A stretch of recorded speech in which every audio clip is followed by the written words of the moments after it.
Welcome to Kim with Kim. I'm Kim, and hello 2024, which just so happens to be the biggest election in history, the biggest election year in history.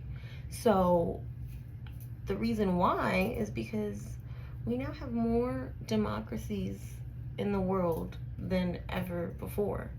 So, this year is us living in new history. We're living in recent history. And I think that deserves to take notice because, most countries were dictatorships, totalitarianships. Yeah, that's a word. I'll explain if anyone needs to know. But, communism, socialism.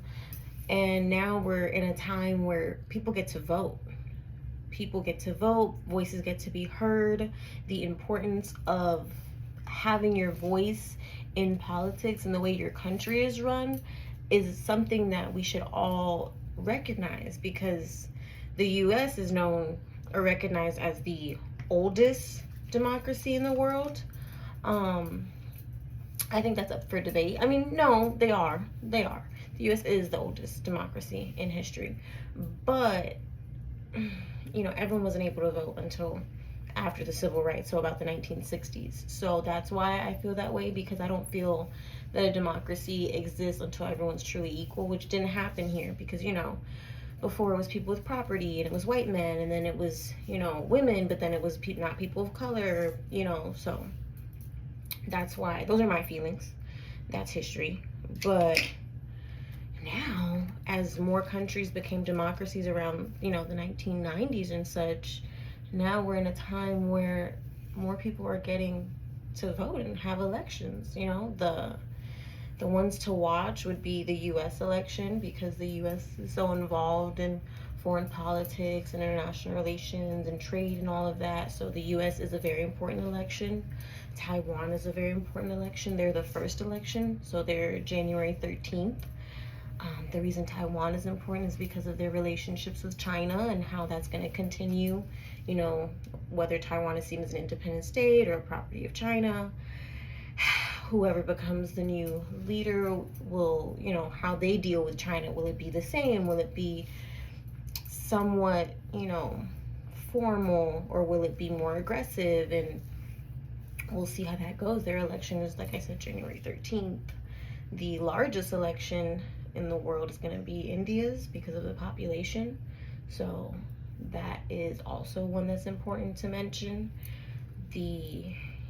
That's over a sequence of days though. So the largest single day election would be Indonesia, which I found very interesting. And then you also have South Africa having their election. So, shout out to South Africa on, standing and supporting Gaza. We can't get away from that. That takes very big notice. So they're in a hard spot as well, because we're going to see, does that affect the way their elections go? Will the party of Nelson Mandela for the first time not be the party that wins the election? We have to wait and see. So it's an interesting year. Like I said, it's recent history. It's history in real time that we get to experience. There are so many people alive that were born in dictatorships and now get to see their voice. There are so many people who saw civil rights come in and saw the United States change into an actual equal democracy. So I think it's just so nice to be in a place. The world still needs a lot of work, of course, but I think it's so nice to be in a place where we see change happening through our lives, our parents, our grandparents. So many generations are living and seeing history. There's going to be a time one day where this is going to feel so far away.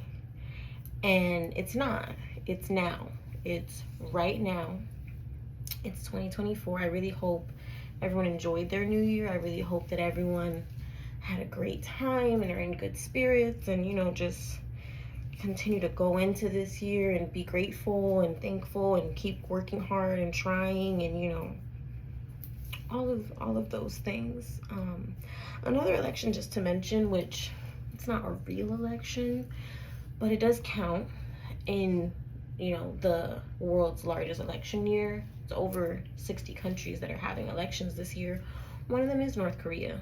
Now, is that a real election? No. Are they a free democracy? No, because we all know the way North Korea goes. Unfortunately, they're not free. They don't get to exercise their voice entirely, but they do have an election, so I feel like that's mentioning because they are part of that 60 plus number, but it's not a real fair election. I think a democracy is when a country is actually equal and the voices actually matter and the votes are counted, and you can see if there is change, if there's a change in the political environment, there's a change in support in the majority rule. I think those are what count for a real election. The way, for example, the US, although we still have the electoral college, but in most cases the popular vote is the president. So we'll see how that goes. We don't know if it's going to be Biden again. We don't know if it's going to be, if Trump even gets to run for president.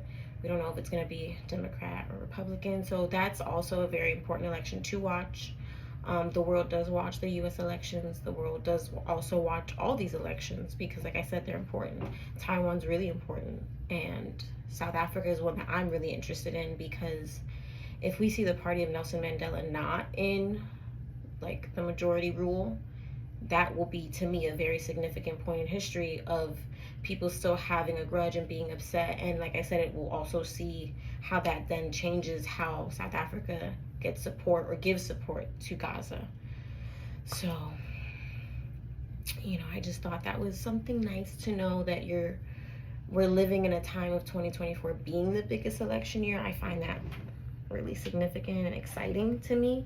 I like to follow things and go from there. But I do wish you all the best in this new year. I always say, and I continue will, everything you do, do it for you. All right? So this was Kim with Kim. Thank you so much for being here. I appreciate each and every one of you. And I really hope that 2024 is just beautiful for all of us, okay? All right. Bye.